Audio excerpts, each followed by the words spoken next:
नमस्कार, मैं विमल कुमार अपने चैनल में आज जो महागठबंधन के उभरते हुए कलाकार, सृजनशील व्यक्तित्व के धनी लगातार इस क्षेत्र में अपने पिताजी के नाम को रोशन करने के लिए लालायित हैं। उनका मैं स्वागत करता हूं। सर, आपका क्या नाम हुआ? मेरा नाम रजनीश यादव हुआ। पूर्व विधायक संजय यादव जी का लड़का था। सर, आपका गठबंधन जो अभी चुनाव लड़ रहा है, इसमें से आपका मैनिफेस्टो क्या है? मैनिफेस्टो तो जैसे इंडिया अलायंस का जो मैनिफेस्टो है उसमें आप देखिए 1 लाख सालाना हर महिला के अकाउंट में दिया जाएगा। 8,500 रुपया दिया, थोड़ा सा 8,500 रुपया करके हर महीना दिया जाएगा। राशन में बढ़ोतरी की जाएगी, रोजगार पे बात की जाएगी, शिक्षा पे बात की जाएगी, गाँव का सुधार कैसे है उस पर बात किया जाएगा। हमारा मुख्य मैनिफेस्टो तो यही है। सर, ये बताइए कि आप 1 लाख रुपया जो देंगे और 8,500 रुपया प्रत्येक महीना को महीना में देंगे, तो कहाँ से देंगे? कहाँ से? अब अभी जो आप बता रहे हैं मोदी जी 5 किलो चावल दे रहे हैं, कहाँ से दे रहे हैं? जनता का पैसा से जो महंगाई बढ़ रहा है, जो टैक्स ले रहे हैं उस टैक्स से दे रहे हैं। मैं कह रहा था कि ये बोहा आदर्श सांसद ग्राम पंचायत, जिसको डॉक्टर निशिकांत दुबे ने गोद लिया था, आज उसके गोद में सिसकता हुआ नजर आ रहा है, क्योंकि यहाँ का एक अस्पताल है जो करोड़ों रुपया की लागत से बना है और वो धूल फेंकता रहा है। यहाँ पर आज तक चिकित्सक की नियुक्ति नहीं हो पाई। क्या आपके गठबंधन के श्री प्रदीप जी जीत के आएंगे तो कुछ करेंगे? देखिए, वो तो अभी नहीं भी जीते हुए, तो लोग ही बता रहे हैं यहाँ का कि उन्होंने कितना काम किया है। और काम करने के मामला में मेरे को लगता है कि गोंडा जिला में अगर किन्हीं 2 लोगों का नाम आता है तो वो श्री प्रदीप यादव जी और श्री संजय प्रसाद यादव जी। बिल्कुल जैसे कि आदर्श पंचायत बोहा को गोद लिया गया है, उस चीज़ को बिल्कुल आगे बढ़ाएंगे। और जो धूल पाकरा यहाँ आया तो पता चला हॉस्पिटल में एक भी डॉक्टर नहीं है, उस चीज़ का प्रावधान किया जाएगा। आप ये बताइए कि हमारे सांसद का जो डीपीआर है, जिस पर काम हो रहा है कि राजमहल और साहेबगंज से पाइपलाइन के द्वारा गोड्डा को पानी दिया जा रहा है, वहाँ का सिंचाई किया जाएगा, लेकिन पथरगामा और बसंतराय और महगामा प्रखंड का क्षेत्र पूरी तरह से अछूता है, जहाँ पर ये राम भरोसे हिंदू होटल वाली बात है कि मानसून में बारिश होगी तो सिंचाई होगी, इसके अलावा नहीं होगी। इस संबंध में आपके सांसद जीतते हैं तो क्या करेंगे? अब देखिए, पहली बात तो ये कहेंगे कि इसका क्या प्रावधान है, मुझे इस चीज़ का आइडिया नहीं है। जो गंगा का पानी आप बोल रहे हैं, बस पता था कि गंगा का पानी साहेबगंज से गोंडा लाया जा रहा है। जीतने के बाद कोशिश किया जाएगा कि हर गांव में उस पाइपलाइन के थ्रू कैसे पानी दिया जाए, ताकि किसानों को सुविधा हो, हर घर पानी पहुंचे, गंगा का पानी पहुंचे। इस चीज़ से लोग ये कहते हैं कि मोदी सरकार हमको 5 किलो चावल देती है, मैं उन्हीं को वोट दूंगा। तो क्या आपकी सरकार जीतने के बाद ये वादा करती है ये काम चालू रहेगा? ये आपको इस चीज़ का मुझे लगता है कि अच्छे से नहीं पता है। तो ये जो चावल या अनाज देने की योजना है, ये मनमोहन सिंह के समय से चलती आ रही है। मोदी जी तो उसको आगे बढ़ रहे हैं। इस हिसाब से आपने कहा कि मोदी जी का योजना है, उन्होंने नया क्या किया है इस देश के लिए? मोदी जी ने जितना वादा किया, क्या पूरा किया, आप ये बताइए। मैंने मोदी जी की योजना नहीं है, मोदी जी के नाम पर लोग सोचते हैं क्योंकि मैं अभी थोड़ी देर पहले यहाँ पे बैठ के इस चीज़ पे बात किया। सोचते तो मोदी जी आप बहुत कुछ बड़ा थे, वादा भी बड़ा किए थे। 15 लाख रुपया डालेंगे अकाउंट में, महंगाई घटाएंगे, रोजगार देंगे 2 करोड़ सालाना, लेकिन कहाँ कुछ आगे तो कहीं कुछ धरातल पे दिखाई नहीं। आज गोड्डा में अडानी जैसा पावर प्लांट आ गया, ECL है, रेलवे है, जो भी आया केंद्र सरकार का योजना है, जो भी आया, लेकिन कितने यहाँ के लोकल लोगों को रोजगार मिला? क्यों? गोड्डा के लोग पढ़े लिखे नहीं है, गोड्डा के लोग उस लायक नहीं है, यहाँ के युवक उस रोजगार के लायक नहीं है। यहाँ पे बिहार से आके, यूपी से आके, दिल्ली से आके, महाराष्ट्र से आके, गुजरात से आके लोग अडानी में काम कर रहे हैं। अच्छा, ये बताइए कि महागठबंधन की सरकार जो हमारे झारखंड में है, श्री हेमंत जी की सरकार, श्री चंपई सोरेन जी की सरकार, आज तक नियुक्ति की कोई नियमावली नहीं बना पाई, इसके पीछे क्या कारण है? देखिए, सबसे बड़ा बात है कि इस चीज़ पे अगर आप प्रश्न कर रहे हैं तो किसी भी सरकार का 5 साल का कार्यकाल रहता है, ठीक है। 5 साल के कार्यकाल में 2 साल तो कोरोना में चला गया। आपको पता है पूरे विश्व में कहीं कोई काम नहीं होगा कोरोना में, तो झारखंड में भी आप उम्मीद नहीं कर सकते। लेकिन फिर भी हमारे मुख्यमंत्री ने जिस हिसाब से यहाँ के जो रोजगार करने के यहाँ से जो प्रवासी मजदूर बाहर गए थे, उन्होंने अपने अथक प्रयास से पूरा देश में एक ऐसा राज्य था जहाँ पे हवाई जहाज से उन्होंने मजदूर को घर पहुँचाया। जहाँ बिहार सरकार ने नियुक्ति कर दी, फिर आपका झारखंड सरकार सफल क्यों नहीं हुआ? बिहार सरकार ने नियुक्ति किया क्योंकि बिहार सरकार में जब तेजस्वी जी की सरकार आई तो उस समय वैसा कुछ ये नहीं था। उस समय कहीं कोई कोरोना का चीज़ नहीं था और कहीं कोई सरकार के पास रिक्त पदे थी। यहाँ पे जब हेमंत सोरेन जी ने कोशिश करी पदों को भरने के लिए तो उनको ईडी का डर दिखाया गया, सीबीआई का डर दिखाया गया। अब जब वो लास्ट में नहीं माने, जब ये अपना काम शुरू करते तब उनको जेल में डाल दिया गया। तो क्या डर दिखाने से आप काम नहीं करेंगे? काम का कैसे नहीं किया? काम जितना हेमंत सोरेन जी ने किया, बताइए कौन सी सरकार कर रही है? आप बताइए। उन्होंने तो रघुवर दास जी तो 5 साल रहे, डबल इंजन का सरकार रहा केंद्र राज्य में, एक एग्जाम नहीं ले पाए वो। हेमंत सोरेन जी ने 3 एग्जाम तो लिया कम से कम। जेपीएससी में इतना नियुक्ति दिया, कितना नियुक्ति दिया रघुवर दास जी ने, जब उनकी 5 साल की सरकार झारखंड में थी और 5 साल से मोदी जी भी सरकार में थी। आप बताइए। अच्छा ये बताइए कि आपके यहाँ जब यूपीएससी की परीक्षा होती है उसके प्रश्न पत्र लीक नहीं होते हैं, लेकिन आपके यहाँ जब परीक्षाएं होती है तो लीक क्यों हो जाती है?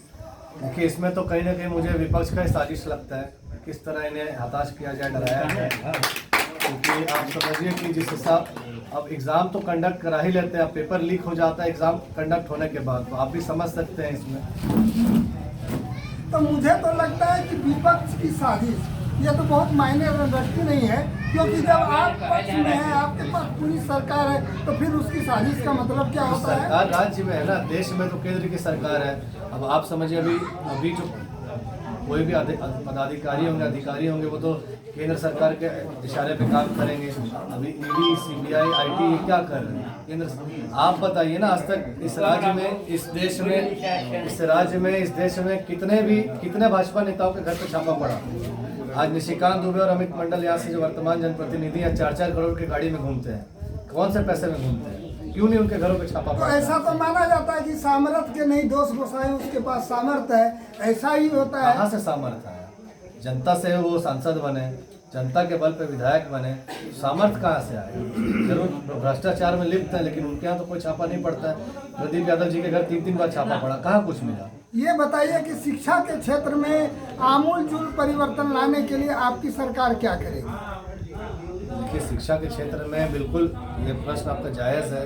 कोशिश तो ये किया जाएगा कि सबसे पहले कि शिक्षा को लेकर गांव में लोगों को जागरूक कैसे किया जाए। आज भी बहुत से लोग ऐसे जो अछूते हो जाते हैं शिक्षा से, बहुत कम समय में उनकी शादी कर दी जाती है, बाहर कमाने चले जाते हैं। उस चीज़ को पहले जागरूक किया जाएगा कि लोग पढ़ाई के लेकर दबाव बढ़ावा कैसे दिया जाए। आज जिस प्रकार से गोड्डा में, आप समझिए, आज गोड्डा हमारा विधानसभा हो या लोकसभा हो, गोड्डा के लोगों ने आज से 8 साल 9 साल पहले यहाँ के विधायक को चुना था पढ़ा लिखा समझ के। पढ़ा लिखा है भाई, काम करेगा, नौजवान है, युवा है। लेकिन ये तो इन्होंने ऐसा काम किया। आज आप बताइए ना, इन्होंने कितनी बार शिक्षा को लेकर आवाज़ उठाया? कभी सुना है? कभी?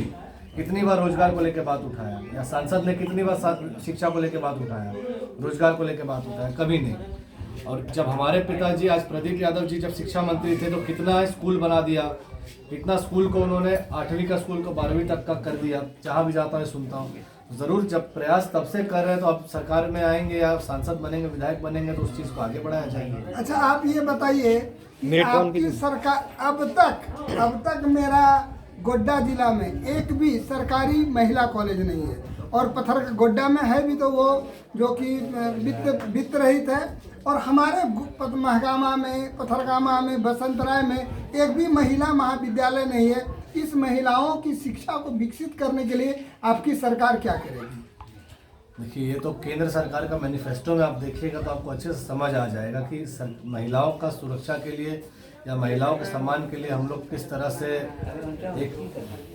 एक तरफा हम लोगों का ध्यान है।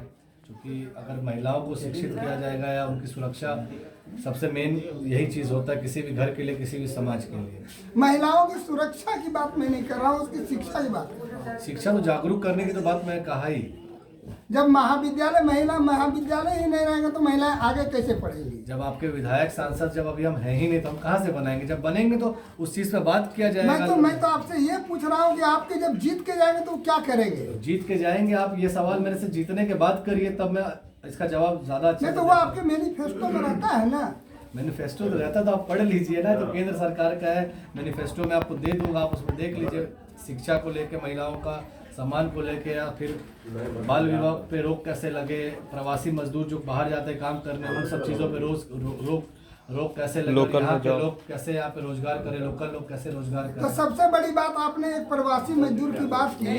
प्रवासी मजदूर आखिर गांव छोड़ के भाग रहे हैं, तो अभी जो वोटिंग कम होगी उसमें तो उसका भी बहुत महत्वपूर्ण योगदान होगा। तो किसी भी सरकार ने मजदूरों की मजदूरी को बढ़ाने, उसके स्वास्थ्य या अन्य सुविधाओं पर किसी भी तरह की बात नहीं की। आपकी सरकार क्या करेगी? देखिए, आपने मेरे को लगता है मैनिफेस्टो ठीक से पढ़ा नहीं है।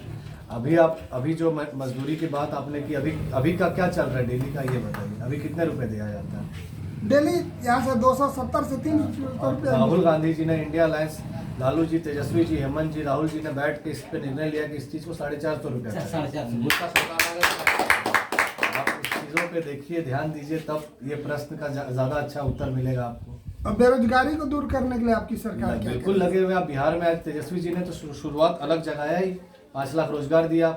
झारखंड में भी अभी लगे हुए हैं, चंपई सोरेन जी एग्जाम शुरू करेंगे। हेमंत सोरेन जी ने तो बताया, मैंने 3 एग्जाम दिया। अब किन कारणों से पेपर लीक हुआ, ये तो आप लोग चूँकि मीडिया के लोग हैं, आप लोगों को ज़्यादा अच्छे से पता होगा, हमें तो उस चीज़ का ज़्यादा अंदाज़ा नहीं है। कम से कम ये आप देखिए कि इन्होंने प्रयास किया, एग्ज़ाम लिया, ये चाहते हैं लोगों को रोजगार देना। क्यों नहीं आपने ये सवाल रघुवर दास जी से किया जब उनकी डबल इंजन की सरकार थी, राज्य से लेकर देश तक में एक भी रोजगार, एक एग्ज़ाम नहीं लिया उन्होंने। आज अडानी में यूपी से आते हैं लोग, महाराष्ट्र से आते हैं, गुजरात से आते हैं। मेरा बस यही कहना है कि क्या गोड्डा के लोग उतने पढ़े लिखे नहीं हैं? गोड्डा के लोग रोजगार करने के लायक नहीं हैं? ये बताइए। तो आप ये बता दीजिए, जहाँ पर टेक्निकल चीज की बात होगी वहाँ नॉन टेक्निकल को कैसे अडानी रखेगा? नॉन टेक्निकल कौन है, ये बताइए। जिसको तकनीकी काम नहीं आता हो। ये आप कैसे बोल सकते हैं कि तकनीकी काम नहीं आता है? जिसने कोई ट्रेनिंग, किसी प्रकार की ट्रेनिंग नहीं ली। अब लोग, बच्चे जब पढ़ते हैं, बच्चे बाहर जाते हैं पढ़ने के लिए, पढ़ के आते हैं, तो उनके पास बेसिक ज्ञान तो होगा। आप चलिए मेरे साथ अडानी में, बुलाइए अडानी के लोगों को, और गोड्डा के लोगों को मैं एक तरफ बैठाता हूँ, और गुजरात और महाराष्ट्र आए हुए लोगों को एक तरफ बैठाता हूँ, और गोड्डा के लोगों के अंदर ज्यादा ज्ञान उनसे टेक्निकल नहीं रहा तो फिर मैं गोड्डा नहीं आऊँगा। क्या जनरली पढ़ना और तकनीकी काम को करना दोनों बराबर है? आज आप ये बताइए, आज ये झारखंड एक समय में बिहार का पार्ट था, और ये बिहार अभी भी देश में सबसे ज्यादा IAS IPS देता है। तो यहाँ से ज्यादा मेहनती और पढ़े लिखे लोग आपको देश में कहाँ मिलेंगे, ये बताइए। तो IAS IPS देना और यहाँ टेक्निकल काम करना, दोनों में अंतर है ना। IAS IPS का पढ़ाई खाली हिस्ट्री और ज्योग्राफी से नहीं होता है, केमिस्ट्री भी पढ़ते हैं, फिजिक्स भी पढ़ते हैं, बायो भी पढ़ते हैं, कंप्यूटर भी पढ़ते हैं। आप पता लगाइए इस चीज़ पे। चलिए, आपको मेरे चैनल में भाग लेने के लिए बहुत बहुत बधाई। आपने अपना कीमती शब्द दिया, कीमती समय दिया, और यहाँ पर हमारे जितने लोग, कुछ आप भी बोले ना बजरंगी सर, आप तो लगातार इस क्षेत्र में घूमते हैं कि इस क्षेत्र में जब हम देखते हैं कि आज से 2-3 साल पहले पानी का पाइप बिछा हुआ था, बीच बीच में पानी की सप्लाई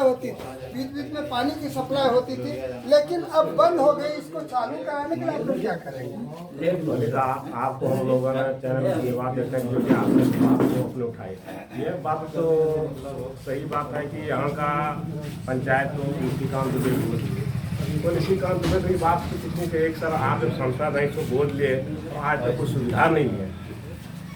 सबसे अच्छा तो बात उठा और वो आप वही पूछना चाहिए जिसने कि इसको गोद लिया। हम जैसे हम जनता है, आप कहिएगा तो सारी समस्या को हम लोगों को समाधान करेंगे। मैं तो आगे की बात कर रहा हूँ। आपकी सरकार जीतेगी तो क्या करेगी?